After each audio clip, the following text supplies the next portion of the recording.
remake, but only when it's warranted. The Crow, a 2024 Lionsgate movie release that, in the end of the trailer, doesn't give you a release date, just says coming soon, but the Wikipedia tells you it is a June 7th release. Directed by Rupert Sanders, who's also known for Ghost in the Shell and Snow White and the Huntsman, which those are some pretty good flicks in my opinion. But let's dive in. So I've got a lot of gripes about what they're about to do with this new Crow. Bill Skarsgård, which is an absolutely phenomenal actor, man. I loved everything he did with Pennywise, which is one of my favorite horror villains of all time. Just, he's not doing it for me as Eric Draven. All they had to do was make this movie and call it something else, and I think it would have worked.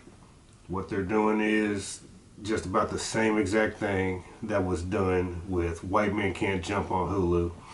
You could almost have a good flick if you give it a different name. Don't try to run off of a classic.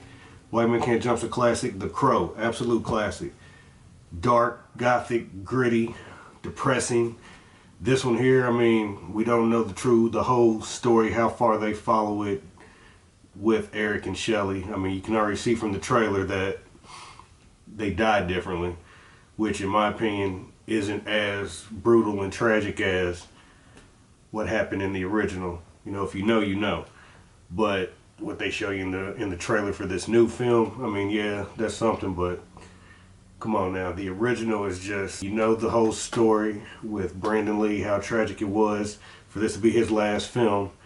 I mean, the costume is iconic. Look at WCW Sting. That whole era that he had came from The Crow and Eric Draven, Brandon Lee's depiction of the character. I see that they want to try to go with somewhat of the comic book, but when you're doing a movie like this, something that's so classic to a certain generation, and I understand you're trying to reintroduce it to this new generation, but you got to stay as close to what we had, because this look that they've got, I mean, look at this, with the tattoos on the face, the look just, he's got that El Diablo mixed with Jared Leto's Joker from the Suicide Squad look, like if they had a baby and this was him. And I mean, so if you wanted to make it that type of action movie, because it's got that John Wick feel, it's a little bit brighter than the original. As you can already see, the original had nothing but darkness. You almost never seen daylight. And I mean, rain, just, it was, like I said, it was depressing. It was extremely moody. And this one, just from the trailer, the cinematography looks pretty decent, but those little action scenes, it feels like they already gave you the entire movie in this trailer. And that kind of shows that they don't really have a lot of faith. They're waiting to see what the backlash is going to be, and I'm sure they're getting that 70-30 feel right now, with 70% of it being like, this is about to be BS. But I mean, we can't fully rate the film without seeing it.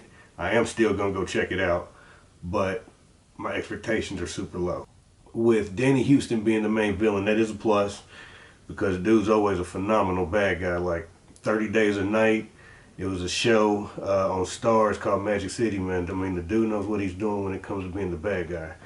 So I mean, you've got some aspects with the cast that are promising. FKA Twigs playing Shelley. We don't have to, you're not going to see a lot of her, since she is going to die in the film, of course, you know that, but it's still, I mean, it's like really riding on Bill Skarsgård, just like killing the role, because the look is already a negative in my book. It's not like just terrible, but it just doesn't fit what they want to call The Crow. I mean, I guess if this is supposed to be 2024, then go for it. We'll see what happens. They say June 7th, so this summer. Like I said, I'm going to check it out. If you check it out, let me know what you think. Let me know your opinion on what you've seen in the trailer. And after you see the flick, I mean, come back, check me out. Let me know what you see then. Also, another video coming up. My 8 reasons why you should definitely subscribe to Shudder. If you're a horror movie fan, I don't know why you don't already have it. But I'm going to let you know then. Till then.